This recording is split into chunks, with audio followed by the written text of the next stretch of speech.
Today we're going to listen to a best of in Lincoln Riley's preseason press conference, and all that's coming up after the bumper. What do you mean you don't subscribe to my son's YouTube channel? Mama, no! Just snap the damn ball, RJ. What's up, kid folk? It's RJ Young. I am not on a step mill. Consider hitting the like and subscribe button because I upload a video every single day. It's always OU related, college football related, sports related. We have a good time. And before we get to the best of Lincoln Riley's basically half-hour preseason press conference on August 2nd, a couple things I want you to know and key in on. The first one is he doesn't know when he's going to name a starter, but he had said, hey, I would prefer to name one during camp, but I haven't always done it like that, and I'm not necessarily wanting to do it now. Actually, I think the quote was pretty good. It's like, I know enough to say that I'm darn sure not going to narrow it down right now before they start camp, before they go into camp, before they take a look at what everybody's doing. And I've said, and I contend, that the most important practices that a football player will play each year, every year, are during this month, during this preseason camp, because it's the depth chart is being moved around, it's being set. You can win a job, you certainly can lose a job.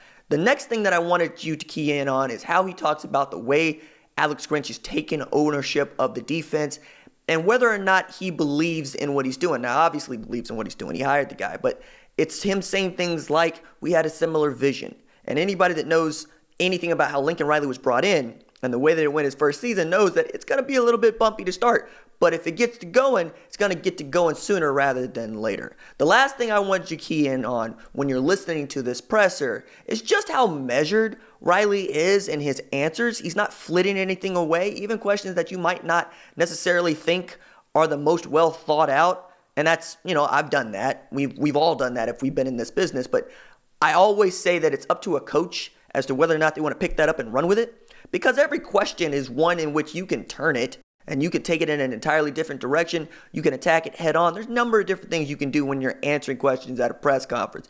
And Riley is really good at being sincere and saying as much as he can, or as much as he feels comfortable saying, without being flippant or mean. I'm always going to be 100% behind that tact, and I wonder how long he's going to be able to keep that up before this just becomes irritating to you. But I'm saying it's still under 40. He's still one of the hottest head coaches in all of football, and this was a joy to listen to. I hope you have a good time with it. Let's take a listen. As far as players, guys that'll be out for camp, Caleb Kelly and Jordan Kelly still recovering from the procedures that they had earlier this year. Both doing extremely well, but certainly too early to speculate on anything that involves the season. Limited here early in camp. Kenneth Mann had an injury here in spring that we've been working through. He's made great progress, but we'll be limited here early in camp. Everybody else is doing well. Pretty healthy going into this, and looking forward to getting started with everybody. So with that, we'll go to questions. Okay, John Hoover had his hand up. Did I really? I was first. So we're talking about offensive line. There's a lot of question marks, obviously, a lot of personnel. Michael Thompson's shift to offensive line, is he going to be able to realistically contribute, or is that more of a depth situation right now? No, it was both, honestly. Looking at it in spring, it was an opportunity to get him reps, and he's very talented at that position. Sometimes when you move players, or when a player makes a position switch, especially from one side of the ball to the other, you can tell pretty quickly if they've got a natural feel for it or not. And Michael did play a little bit of offensive line in high school. We actually offered him as an offensive lineman actually before we even offered him as a defensive lineman. And so we liked the potential coming out of high school and saw and when we moved him there this spring, we saw some of the same qualities that flash. He does some really good things naturally. He's one of those guys that you hope over summer has really made the gains that he needs to as far as understanding our system and the techniques and just really, knocking some of the rust off playing that position. But he certainly has the talent to contribute without a doubt. Jason Kersey. Yeah, Lincoln, I noticed in your opening statement you did mention Jalen Redmond. Is he full go, and has he been all summer? Yeah, he's been he's done well all summer. We don't anticipate any limitations with him. So yeah, he's done well and progressed well, and again, give a lot of credit to him and to our medical team and strength team for having to work together through that. But never any guarantees with any of this, but he's certainly doing extremely well right now. Yeah, Lincoln, you said something really interesting in Arlington I want to follow up on. You related what Alex is going through, stepping in and not just changing scheme, but culture and minds and things like that, to what you stepped into here 4 years ago on the other side of the ball. Right. What were the takeaways from what you learned from that experience that you might impart on him to make his job easier? It'd be tough to, in a session like this, to limit it. There's so much. And he's had experience doing it too. He had to go do the same thing at Washington State, and we all saw the results there. And I think it's an understanding that changing culture and mentality is more important than changing scheme. And I think, I've said it many times, that's something that we both have a lot of belief in, and we both look at that from a very, very similar vantage point. And so having that, I think that mindset is first and foremost. I think you've got to be able to come in and connect with guys early. You didn't recruit the majority of these guys. You don't have long-standing relationships with the majority of these guys. We had when I came in, we had a lot of key older guys that had been, contributors or good players in the past. All of a sudden, you got to get them to buy into something new and develop the relationship and trust in a short amount of time. And so Alex is building that towards that. I think he's done a great job of it. And then again, I think the last part of it's the scheme. I mean, every place in America is going to have a scheme they believe in, and some can do it better than others, but the other stuff is where it starts for us. And I don't know. It's just that I've had to teach him anything like that. I mean, I wanted to hire him because he had a similar vision too. So it's just been great conversations and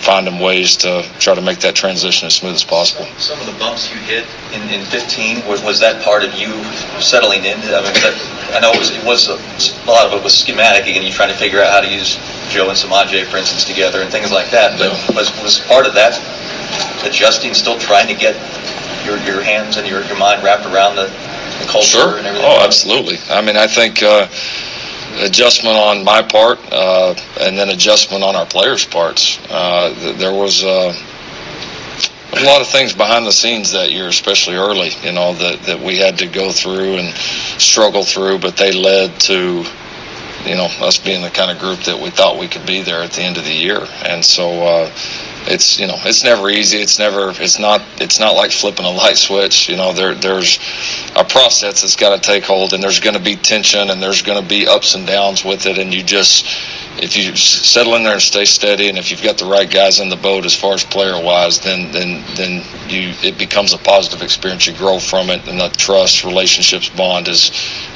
created, and then you take off from there. Do you prefer to name a starter during camp, and do you anticipate doing that? That's fair to say I would prefer to. Normally, with as many reps as you get in this camp, guys have had a chance to take what they learned in spring ball, work through it in the summer, clean up the things they need to clean up.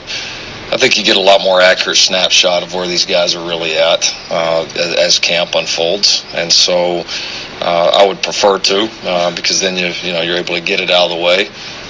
You're able to start to focus your reps in on a starter, and the team knows, everybody knows, and you can move on. But I haven't always done it that way. My first year at East Carolina, we didn't name one until the first game. So I'm not super experienced, but I'm experienced enough to know I darn sure I'm not nailing it down right now. So we'll see how it unfolds. Bob on the right. Lincoln, second year of the 4-game redshirt rule. Did you like the first year, and did it change anything for you guys in the way you did things? We did like it. I thought it was a positive rule. It did. It certainly, a lot of conversations. I mean, weekly, if not daily, conversations about how you're going to deploy those guys, and I think there'll continue to be new situations that come up. I mean, Caleb Kelly's an obvious example of a guy that going through an injury that has a redshirt year available. That there may be some interesting decisions down the line with him depending on how his rehab goes, and so it'll be. And we had some interesting ones last year, some that we really went back and forth on and really tried to look at from every different angle. So it has changed the game. I do think it's a positive. I think as the years go on, we'll continue to have more and more situations that we'll be able to learn from and continue to develop our philosophy. But I think a positive rule change and one that's discussed pretty often with us. We'll go to Joey. Yeah, you said at Big 12 Media Days you didn't expect there to be a drop-off offensively. What are some reasons why you feel there won't be that drop-off, given everything that you guys are losing? Yeah, I mean, we lost a lot the previous year, too, and we lost a lot the year before that and the year before that, too. So, I mean, that's just college ball. You lose guys, you plan for it, I mean, that's why we recruit, why we evaluate, why we develop guys behind the scenes. You don't always know if a guy's going to transfer out. You don't always know if a guy's going to leave early, but you're going to lose these guys eventually, and you got to plan for those things. And so, we feel like we have. We got a lot of confidence in the players in that room, the coaches in that room, and that's just our expectation level. It's not going to change. I mean, we're not going to let it change. Keegan on the left. With Dana and De'Aaron King waiting for you guys to start the season, is there a sense of urgency to kind of get the defense moving maybe even more in the right direction during camp? I wouldn't say more. I mean, I think we'd be moving with a pretty big sense of urgency no matter what. But certainly realize that we're going to play a really good football team week one, and it's going to be a lot of fun here Sunday night, with the eyes of the country and the world on us. So it's going to be a blast. No question. They'll be, very good offensively. Derek's a phenomenal player. Remember watching him all the way back in high school down in the Houston area, and obviously we know Dana's reputation, well-deserved reputation as a coach and offensive mind, and he's put together a quality staff there. So it'll be a great challenge. It's always fun to play a really, really, really good opponent first. So it'll be a fun one for sure. Edward Ashaw. Gotcha. Going back to your quarterback competition, just what do you need to see out of those guys before you make a decision on your starter? I think command of the offense, command of the offensive players, the unit as a whole. Consistent productivity. Guys are going to take care of the ball and play the position the way that we expect it to be played here. And so it's just one of those things like kind of when it's tried before to try to put kind of metrics to it or numbers to it and we evaluate. We do evaluate stats, but I think it's more of a feel of that. It's more than just the numbers. It's the feel of the guy that's going to not only produce and play the best, but also lead the best as well. Brandon Drum. You just kind of answered the question that I was going to ask, but just kind of last year you kind of said, or previous years you would like 10 days prior was like the opening game you would like to name a starter. Is that kind of where your timeline fits of the QB, or is it just, like you said, play by ear? Yeah, it's just kind of worked out like that the last few years. I mean, it was, as we'd gotten that many reps, it was a point that we felt like we'd seen enough, and we're ready to make that decision and still have enough time to get the starter enough reps to feel like have him ready to play the first game. So it worked out that way, but certainly no guarantees right now. I mean, they all unfold differently. They all do. I mean, to give you an example, the first year here when we had, Baker, Cody, and Trevor, I was dead set on I can't rep 3 of these guys forever. Now maybe 2, you can go a little bit longer. So I went in saying that this certain day I got to cut off a 3rd guy, and I never did, because they were both all 3 playing so good we couldn't, and we felt like we were getting the reps and moving in the right direction that we could afford to rep all 3. who knows if that happens again. So my point being, you just always have to adjust and understand they're all fluid, they're all different. Number one job the number one goal with it is just get the right guy. And so that the philosophy behind it won't change. Time for just a few more, Jason Kersey. Yeah, Lincoln, given that he wasn't here in the spring, how does Spencer factor in when you're splitting reps during fall camp? Yeah, we'll find out. I mean, with any true freshman for us, they're gonna get reps. The number of those are going to be on if they show that they're ready to earn, a big bulk of the reps. So we're not just going to throw a true freshman in there just because. But we are going to get him enough reps to see if he's ready to factor in this thing right now. And if he is, we'll adjust, and if he's not, then we'll adjust. So, but that's not only quarterback. That's kind of our philosophy with all freshmen. You want to have reps with the big boys, and you want to have the big chunk of reps. Then come out here and prove it. Jenny. Lincoln, obviously people will talk about the run of transfers, Baker, Kyler, now Jalen, but Jalen's on a more condensed time schedule than those other two guys were. How does that factor into how you rolled out the offense, the learning? How have you adjusted to the time of him? The timeline, it has been different. There's no doubt about it. I think the biggest adjustment is just continuing to spend time with him off the field of just getting to know each other. I mean, you can progress and teach it, and it's been effective in the past because there's been great relationships behind that, and a lot of trust built up behind that. And so, to me, this story is not so much of trying to get him caught up learning the offense. It's more trying to build the relationships and trust that a lot of times takes years and years.